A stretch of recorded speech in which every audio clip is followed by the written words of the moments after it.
Hi, welcome to மாடி விவசாயம். ஆடிப்பட்டம் வரப்போகுதுங்க. அதனால் நான் கொஞ்சம் கொஞ்சமாக நம்ம மாடி தோட்டத்தை வந்து மண்ணெல்லாம் ரெடி பண்ணிகிட்ருக்கேன்.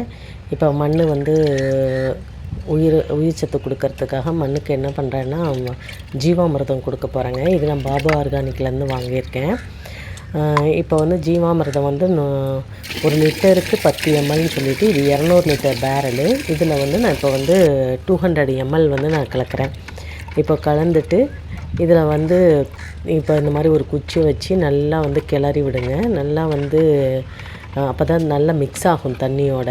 இப்போ இதை எடுத்து நான் மண்ணுக்கு வந்து ஒவ்வொரு தொட்டிக்குமே வந்து 1 லிட்டர் அளவுக்கு நான் வந்து இந்த தண்ணியை வந்து கொடுக்குறேன். இப்போ இதில் வந்து என்ன ஆகும்னா இதுலேருந்து கொஞ்ச நாள் இதுலேருந்து இப்படி நம்ம டெய்லி நம்ம எதாவது லிக்விட் ஃபெர்டிலைசர் கொடுத்துட்டே வந்து ஒரு 10 டேஸ் கழித்து நம்ம விதைகள் போடும் பொழுது மண்ணுக்கு நல்லா உயிர் சத்து பெற்று நல்லா வந்து மண் வளமாக இருக்கும். அதுக்காக தான் ஜீவாமிர்தம்.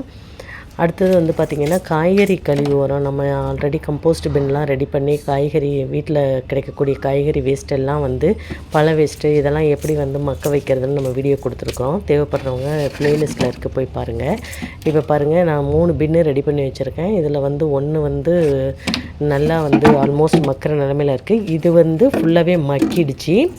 இப்போ இது வந்து இப்போ போட்டுக்கிட்டு ஃபில் பண்ணிக்கிட்டே வரேங்க. இப்போ நாம் வந்து இந்த நான் சென்டரில் இருக்கக்கூடிய நல்ல மக்குனதை வந்து நான் வந்து மண்ணுக்கு கொடுக்க போகிறேன். இப்போ நான் ஃப்ரிட்ஜ் பாக்ஸ் வந்து இந்த ஃப்ரிட்ஜ் பாக்ஸில் பாருங்கள் மண் எல்லாமே குறைய ஆரம்பிச்சிருச்சு.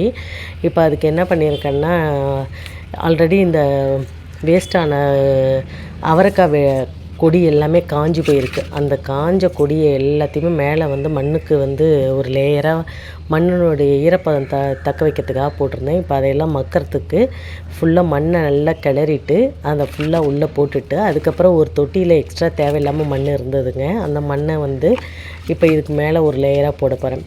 போட்டுட்டு அடுத்தது காய்கறி கழிவு உரம் இப்போ இந்த மக்கினதை எடுத்து வச்சு போட போகிறேங்க. இதையும் போட்டுட்டு மறுபடியும் இன்னொரு தொட்டியில் இருக்கிற மண்ணையும் வந்து ஃபுல்லாக இன்னொரு லேயர் மண்ணை போட்டு ஃபுல்லாக இப்போ நம்ம தண்ணி கொடுத்துட்டே வந்தோம்னா இது ஒரு 10 நாளில் நல்லா மக்கிரும். இப்போ பாருங்கள், இந்த காய்கறி கழிவு உரம் வந்து போட்டிருக்கேன் பாருங்கள், எப்படி மக்கிருச்சு பாருங்கள். தேங்காய் நார் மட்டும் மக்கல, அது பரவாயில்ல, அது ஓரமாக தள்ளி விட்டுட்டேன். இப்போ இது வந்து நமக்கு மண்ணை வந்து ஈரமாக வந்து ஈரப்பதத்தை வந்து தக்க வச்சுக்கும். அதுக்காக அந்த தேங்காய் நார் மட்டும் ஓரமாக தள்ளிட்டு மறுபடியும் இன்னொரு லேயர் வந்து இன்னொரு தொட்டியில் வந்து க்ரோ பேக்கில் இருந்த மண் வந்து அந்த க்ரோ பேக் கிழிஞ்சிருச்சு. அதனால் அதில் இருந்த மண்ணையும் ஃபுல்லாக போட்டு இப்போது ரெடி பண்ணி வச்சுருக்கேன். இப்போ இது மேலே நம்ம தண்ணீர் விட்டு வரும்பொழுது வந்து நல்லா வந்து மண்ணுக்கு வந்து நல்லா ஊட்டச்சத்து உள்ள ஒரு மண்ணாக மாறிடும்.